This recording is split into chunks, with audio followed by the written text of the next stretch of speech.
Che. El silencio no existe. Experimentó una sensación de alivio al cruzar la gran puerta de hierro que separaba los pabellones de los enfermos de la zona reservada a los administrativos, a los médicos y a las asistentes sociales. Eran dos mundos opuestos a los que aquella gruesa puerta servía de frontera. Montserrat Castel la esperaba en la misma aduana. El doctor don César Arellano, jefe de los servicios clínicos, va a examinarla. Alicia, venga conmigo. Y si al concluir no la reclaman para otra cosa, no deje de pasarse por mi despacho. ¿Me permite un consejo? Por lo que más quiera, no diga una sola mentira. No intente engañar al médico, al menos de un modo consciente. Meditó Alicia estas palabras. Al menos de un modo consciente. ¿Por qué le habría dicho eso Montserrat? Pase por aquí, por favor. El doctor Arellano era un hombre de mediana edad, pelo canoso y abundante, cara ancha y sonriente, nariz gruesa y unos grotescos lentes de pinza y cristales sin montura, que se ponía y quitaba constantemente, mientras hablaba para humedecerlos de vaho y limpiarlos después con una pequeña gamuza. Si no fuera por esos lentes, pensó Alicia, podría pasar por un hombre atractivo. Siéntese, señora. Del mismo modo que Alicia apreció de un solo vistazo que el doctor Rui Pérez no era un individuo de mucha categoría, juzgó que este otro médico tenía peso específico. Irradiaba serenidad, equilibrio, inteligencia y sobre todo autoridad. Su cara, de tez sanguínea, era más joven que lo que correspondía a la blancura de su pelo. Era alto, ancho, tal vez un poco cargado de hombros. A Alicia se le antojó pensar que su cara recordaba vagamente al actor norteamericano Spencer Tracy y su cuerpo al jugador rumano de tenis Ilie Nastase. Apenas ocupó un asiento frente a la mesa escritorio del médico, este le ofreció un cigarrillo. Tras ver la marca, Alicia lo rehusó. Fumo rubio, doctor. El negro me hace toser. Abrió el médico un cajón y le ofreció otra marca. Gracias, dijo Alice Gould, aceptándolo. El doctor Arellano comenzó a hablar mientras le encendía el pitillo con su mechero. Señora de Almenar, junto a la solicitud de ingreso había una carta particular del doctor Donadío dirigida al doctor Alvar, con determinadas sugestiones clínicas, que solo el director debía decidir si son convenientes o no. Es usted, por tanto, una paciente directa del doctor Alvar, y en consecuencia el doctor Rui Pérez y yo hemos considerado más conveniente no someterla a ningún tratamiento en tanto no regrese de sus vacaciones el director del hospital. Él decidirá, por tanto, qué médico ha de cuidarse de usted. Veo que esta noticia le produce alegría. No he movido un músculo de la cara, respondió Alicia con jovialidad. Es usted un buen lector de almas, doctor. Es mi profesión, replicó amablemente el médico, y volviendo a tomar el hilo de sus palabras, prosiguió. Eso quiere decir que permanecerá usted aquí en régimen de observación hasta que él llegue. Nuestra única labor será la de almacenar datos y ponerlos a disposición suya para que él decida la medicación más apropiada. Luego no seré medicada. Con psicofármacos, desde luego, no. A pesar de ello, si siente usted neuralgias o padece insomnio, puede pedir las pastillas que más confianza le merezcan, lo mismo que si estuviese en su casa. Tampoco se le aplicará terapéutica insulínica, ni por supuesto, electroconvulsionante. Me tranquiliza usted mucho, doctor, pero me pregunto en qué consistirán sus métodos para almacenar esos datos que busca, meterlos en un saquito y dárselos al director diciendo, toma Samuel, aquí tienes unos trocitos de alma de Alice Gould. Su conversación, señora, es particularmente expresiva. Eso es precisamente lo que pretendo. Entregarle a nuestro director, don Samuel Alvar, trocitos de su alma, para que él los junte como un puzzle y trace el diagnóstico exacto de su personalidad. Y sin usar el narcoanálisis, ni la tomografía computarizada, ni la gramografía cerebral. No le pregunto, doctor, qué significa todo eso, porque no lo entendería. Los médicos son ustedes amiguísimos de las palabras complicadas. Veamos si me entiende usted ahora. Quiero, en primer lugar, conocer su consciente, lo que usted sabe de sí misma, cómo es y cómo desearía ser. Esto lo lograremos simplemente charlando con sinceridad. Después quiero conocer lo que usted ignora de sí mismo, su subconsciente, y hacerlo aflorar a su plano consciente. De modo que preciso de usted dos declaraciones. Que me cuente lo que sabe y... De modo que preciso de usted dos declaraciones. Que me cuente lo que sabe y lo que no sabe de Alice Gould. Esa última parte, bromeó ella, debe ser un tanto complicada. ¿Cómo voy a contarle yo lo que desconozco? No dude que acabará contándomelo. ¿Está usted dispuesta? Alicia meditó un instante. Deseaba ser totalmente veraz y sincera con aquel hombre amable y bondadoso que irradiaba comprensión y confianza. Pero era evidente que no podía decirle todo, sin traicionar a su cliente García del Olmo, y esto la contrariaba y la confundía. Hay una parte, doctor, que desearía reservar a don Samuel Alvar para cuando regrese. No sería justo darle todo el trabajo hecho. Él tendrá que poner algo de su parte, ¿no le parece? ¿Cómo, si no justificar su sueldo, y no solo de director, sino de médico personal mío, ya que usted mismo me ha dicho que yo seré su paciente particular? Si usted me lo permite, doctor Arellano, hay una parte de mi vida, una muy pequeña parte, créame, que desearía reservar a don Samuel, para cuando éste venga. Aceptado el trato. Cuando usted penetre en esa zona reservada al director, no tiene más que decir acotado de casa. Por cierto, ¿desea usted que le sirva algo? Sí, doctor, se lo agradezco. Una taza de té. ¿Acostumbra a beber alcohol? Nunca por las mañanas. ¿Y por las tardes? A veces. ¿A diario? No, pero sí con frecuencia. Cuando mi marido y yo regresamos de nuestros quehaceres, nos gusta tomarnos un whisky o dos antes de cenar y contarnos nuestras respectivas experiencias. ¿Qué opina usted de su marido? Acotado de casa. Le pediré una taza de té. Pulsó un timbre e hizo el encargo. 2 tés. Meditó un instante. ¿Tiene usted hijos? No. ¿No ha deseado tenerlos? Fervientemente. Ahí tiene usted, doctor, un campo bien abonado para hallar en mí una frustración. ¿De quién es la culpa de no tener descendencia? Lo ignoro, doctor. ¿Por qué? Porque de ser la culpa de mi marido hubiera representado una gran humillación para él saberlo, que de ningún modo quise ni quiero causarle. ¿No deseo nunca adoptar un niño?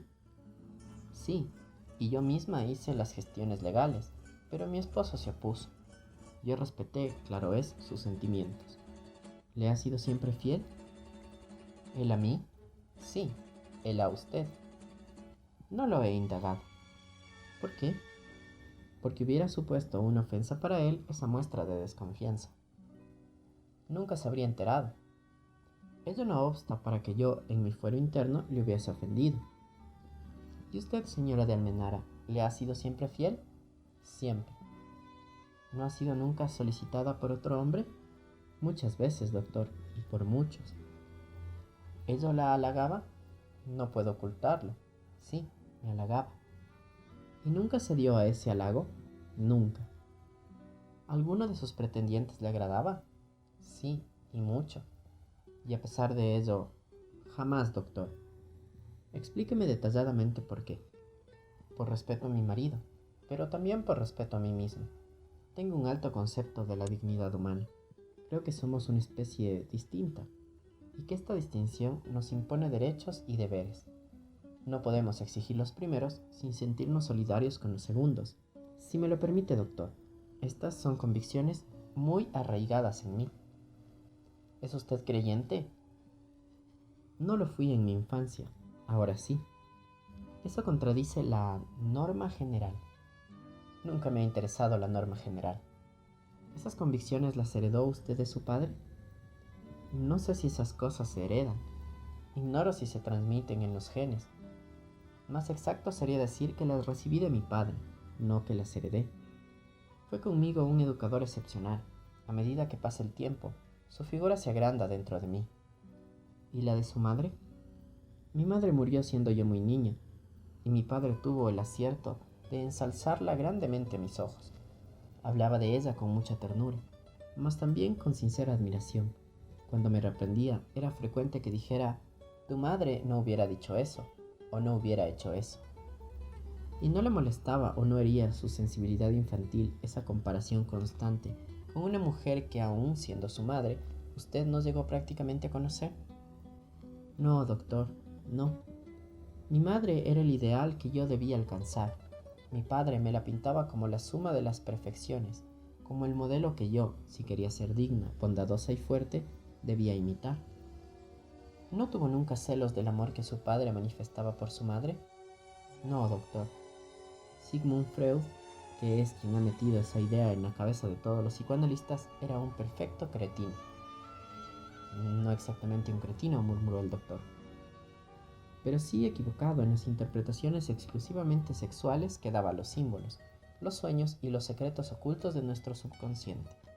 Vamos, vamos, pensar que quien sueñe con la aguja de una catedral o con el obelisco de Trajano en Roma está expresando anhelos relacionados con el órgano viril, eso no puede ser más que la interpretación de un obseso. ¿Por qué no podía Freud viajar en tren? ¿Qué clase de extraña fobia era esa?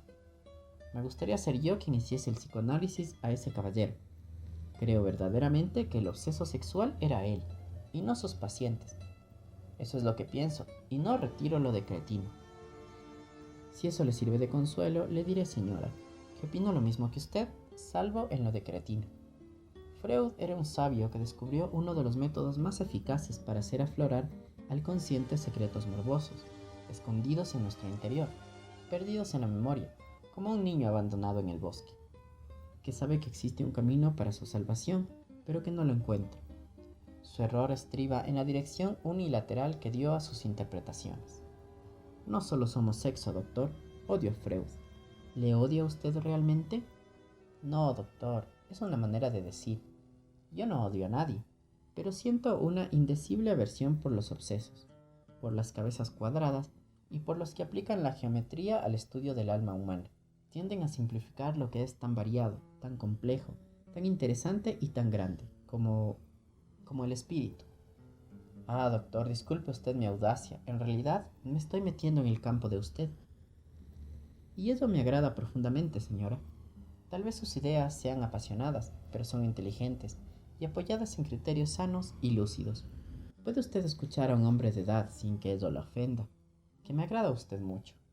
Oír eso no puede ofender a ninguna mujer, doctor. Y además, usted no es un hombre de edad. Vamos a proseguir. ¿Le agrada el silencio? El silencio no existe, doctor. Anoto que eso tiene usted que desarrollarlo después. ¿Le agrada la soledad? A veces la busco y la necesito, pero con limitaciones. Soy humana y como humana un animal social.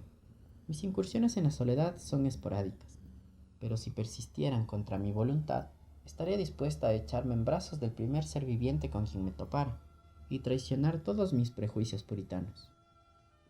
¿Ha dicho usted el primer ser viviente, aunque fuese una mujer? Ay, doctor, recuerde usted las palabras de Valle Inclán, puestas en boca del marqués de Bradomín. Hay solo dos cosas que no entiendo: el amor de los efebos y la música de Wagner. Cámbieme usted a Wagner, al que adoro, por Mahler, al que no entiendo, y a los efebos por las ninfas, y mi respuesta sería igual. Carezco de esas inclinaciones, aunque me siento profundamente impresionada y atraída por la personalidad de algunas mujeres cuando reúnen al completo las cualidades esenciales de la femineidad. ¿Qué cualidades son esas que más admira usted en la mujer? La abnegación, la delicadeza, la intuición y el buen gusto. ¿Y la belleza? Ah, doctor, por supuesto que sí. También admiro la belleza en una mujer, sobre todo cuando su exterior es como un reflejo de su interioridad. Perdóneme esta pregunta delicada, señora de Almenara. ¿Es usted frígida? No, no, doctor. Muchas mujeres lo son. O no son mujeres o sus maridos son muy torpes o muy egoístas. Ese es un mundo muy complicado, murmuró el doctor Arellano. Para mí es un mundo resuelto, doctor. No es ese mi caso, y creo que pierde usted el tiempo buceando en esas aguas. ¿Por qué intentó usted envenenar a su marido?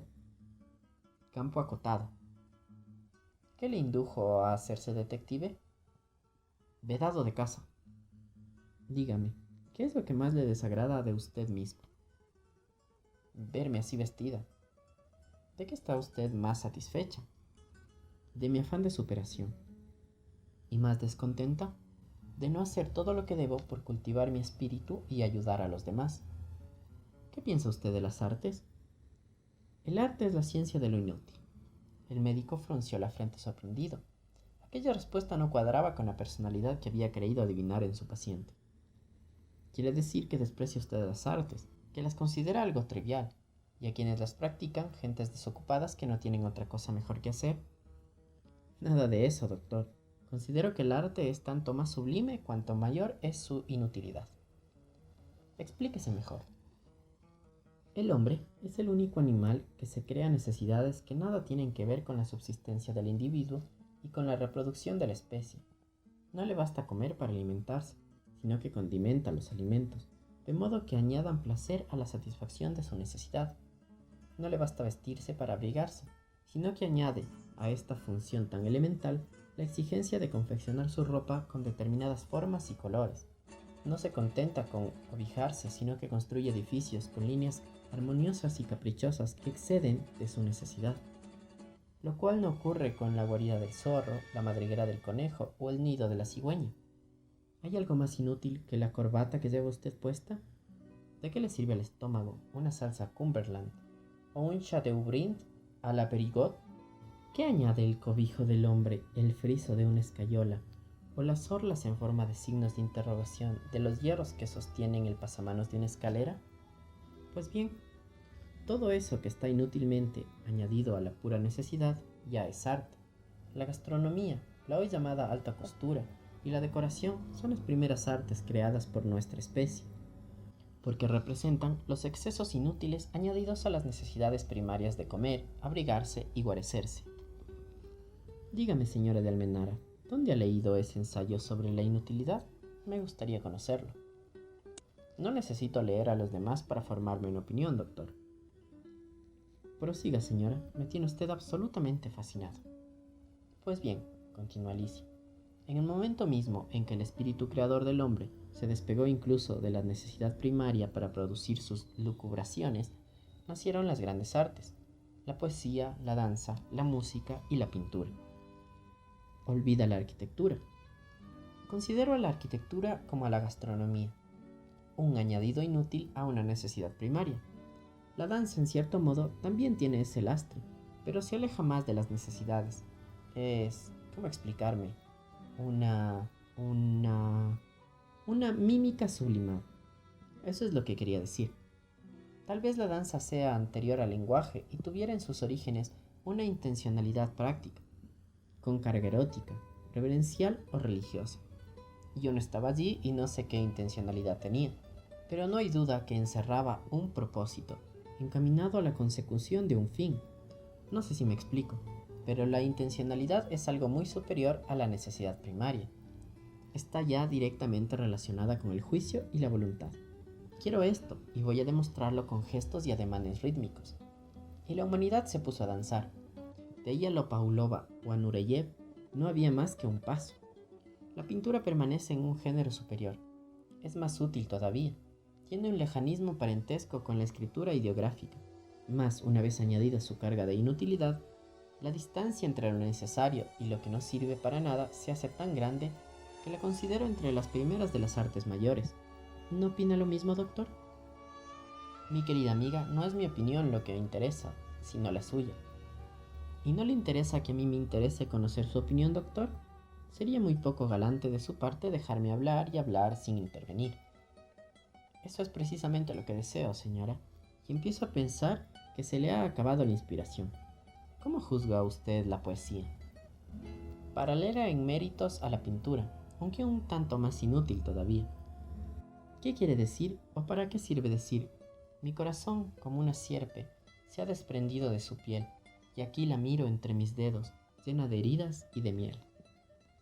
Oh, doctor, ni el corazón tiene una piel como la de las serpientes, que se le cambian cada temporada como las modas de las mujeres, Ni los ofidios ni el corazón acostumbran a impregnarse del zumo de las abejas, ni hay hombre que pueda contemplar víscera tan delicada entre las manos, pues si estuviese vivo moriría en el intento, y si muerto no podría contemplarlo. Y sin embargo, este poemilla de García Lorca es arte puro. Queda por último la música. ¿Qué mayor utilidad que unir unos ruidos con otros ruidos que no expresan directamente nada y que pueden ser interpretados de 1000 distintas maneras, según el estado de ánimo de quien los escuche? ¿A quién alimenta eso? ¿A quién abriga? ¿A quién cobija? A nadie. La música es la más inútil, biológicamente hablando, de todas las artes, y por ello, por su pavorosa y radical inutilidad, es la más grande de todas ellas, la menos irracional, la más intelectual, la más espiritual, la más humana, en tanto que esto signifique superación de los seres inferiores, porque lo cierto es que hay quien entiende, equivocadamente claro está, por humano. Alicia se detuvo y se sonrojó. Ah, doctor, estoy hablando como un ser pedante e insufrible. Discúlpeme, no quiero hablar más. La he llamado precisamente para conversemos, insistió el doctor. Estoy tan avergonzada de mi charlatanería que ahora desearía ser mutista, como mi compañero de mesa en el desayuno. ¿Un tal Rosendo López?, preguntó el doctor. No, mi vecino de mesa se llama Bocanegra, o algo parecido, y me ha escrito una nota diciendo que no habla porque no le da la gana. Ese sí que es un verdadero enfermo, comentó el doctor. Un verdadero enfermo. Y al punto se arrepintió de haberlo dicho, porque indirectamente había insinuado que ella no lo era, y afirmar eso sería tanto como engañarla. Me estaba usted diciendo qué es lo que se entiende y lo que no se debe entender por humano. La gente equivoca ese término y entiende por debilidades humanas lo que en realidad son debilidades animales. Lo humano, por el contrario, es lo que supera a lo animal, lo que está por encima de lo que hay en nosotros de fieras. Me dijo usted antes, señor de Almenara, que el silencio no existía. He aquí un tema que me gustaría escucharle. ¿Me va usted a tolerar seguir parloteando, doctor? La voy a provocar a seguir hablando. Pero doctor, me avergüenza el concepto que va usted a formarse de mí. Yo nunca he sido charlatana. ¿Y si le dijera que además de conocerla clínicamente, me interesa conocerla intelectualmente? Me sentiría muy pedante, doctor Arellano. Me gusta tener cierto sentido de la medida. Expláyese mejor. ¿Por qué afirmó antes que el silencio no existía? Por puro sentido de la observación, doctor. Explíqueme eso con cierto detalle. Muchos afirman, comenzó Alice Gold, con aire distraído y distante, que el hombre ha matado el silencio. Es muy injusto decir eso, porque el silencio no existe. A veces huimos de la gran ciudad para escapar del bullicio, pero no hacemos sino trocar unos ruidos por otros. Cuando se acercan las vacaciones, deseamos conscientemente cambiar de ocupación, la máquina de calcular por la bicicleta, o la de escribir por el arpón submarino. También de un modo consciente deseamos cambiar de paisaje, la ventana del inquilino de enfrente por la montaña, el campo o la playa. Pero de una manera inconsciente, lo que anhelamos sin saberlo es cambiar de ruidos, el bocinazo, el frenazo, el chirriar de las máquinas, las radios del vecino, por otros menos desapacibles, como el rumor del viento entre los pinos o la honda y angustiada respiración del mar. ¿Considera usted al mar como un ser vivo? Naturalmente, doctor. La Tierra no es un planeta muerto, y el mar ocupa las 3/5 partes de la Tierra, o algo parecido, y además se muere y hace ruido. Todo lo que vive lleva el sonido consigo. Me sorprendió usted, señora de Almenar, desde que entró por esa puerta. Sería injusto negarle que mi sorpresa va de aumento en aumento. No obstante, sigo creyendo que la total soledad se aproxima mucho al silencio. No, doctor. No hay bosque que por oculto y lejano que éste se halle, por tranquilo que esté el aire que lo envuelve, que no tenga su propio idioma sonoro. ¿Usted no ha oído hablar a los árboles? Todo el mundo los ha oído hablar. No se sabe bien qué es lo que se escucha, qué es lo que suena. No hay arroyos en las proximidades, no hay pájaros, no hay insectos, y las copas están quietas. Con esto y con todo hay un pálpito indefinible, indescifrable. Se dice entonces que se oye el silencio. Es una manera de decir porque lo cierto es que algo se oye, mientras que el silencio es inaudible. No se interrumpa, señora. Estoy embobado escuchándola. Animada y halagada por la admiración que despertaba en el doctor, Alice Gould prosiguió.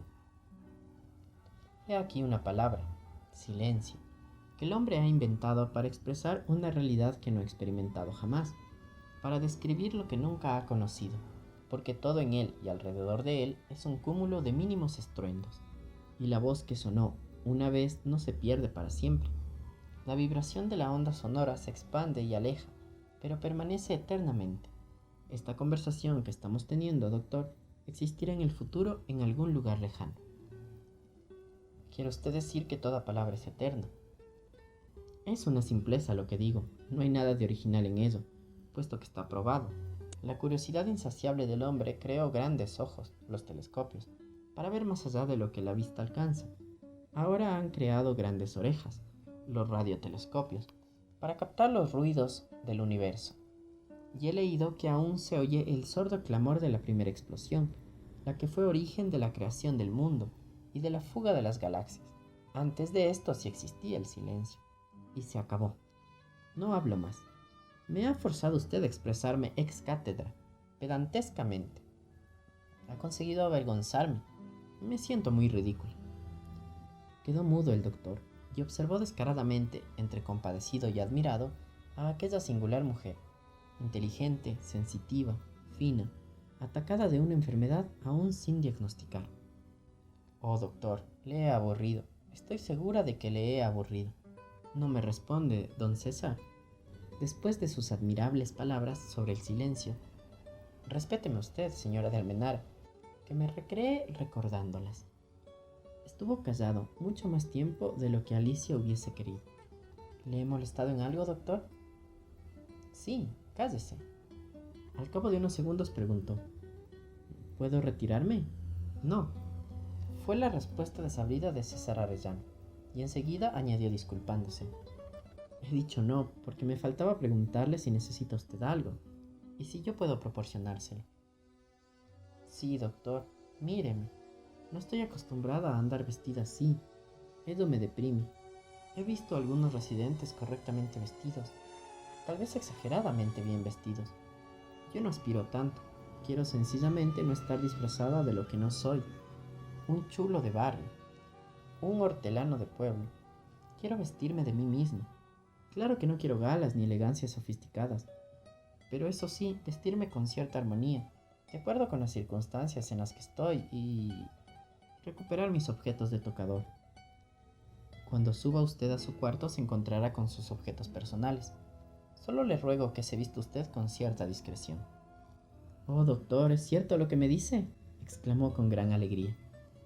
Un momento. No quiero precipitarme. ¿Quién dio la orden de...? En realidad haré todo lo posible para que recupere usted sus cosas, en cuanto hable con el doctor Ruy Pérez. Vamos, señora, no vale la pena de que se afecte tanto por haberme desdecido. Me precipité en decirle que sí, impulsado por un gran deseo de complacerle. Mañana proseguiremos nuestras conversaciones. ¿Esto que hemos hecho hoy se llama psicoanálisis? No, en absoluto. Yo no usaré esa terapia con usted, ni siquiera la hipnosis, salvo que me lo ordene el doctor Alvar. Pretendo simplemente conocerla, y que usted me conozca, hasta confesarme voluntariamente su secreto, que intuyo que no está alboleado en su subconsciente, sino flotando libre y alegremente en su consciente. Me equivocó. Sona Rastrilai. ¿Qué quiere decir eso? Sona acotado en ruso. Hábleme de su secreto. Vedado de casa. Bien, señora de Almenar. Es usted una mujer modélica. Qué expresión más torpe. Es usted una mujer admirable. Esa es la palabra. Digna de admiración y con una personalidad cautivadora. Me siento realmente satisfecho de haberla conocido. Solo lamento el sitio y la ocasión. Doctor, ¿qué dije antes para que usted se enfadara? No me enfadé con usted, Alicia, sino con el hecho de que sea usted tan perfecta y que a pesar de ello... Bien, me callo. Algún día se lo diré. Cuando la paciente hubo salido, el médico anotó unas palabras en un blog, a las que añadió con gesto malhumorado: no es usual ver a los ángeles en el infierno. Mas enseguida lo tachó, porque se avergonzaba de haberse dejado fascinar cautivar por la belleza, el encanto y la rara personalidad de Alice Gould.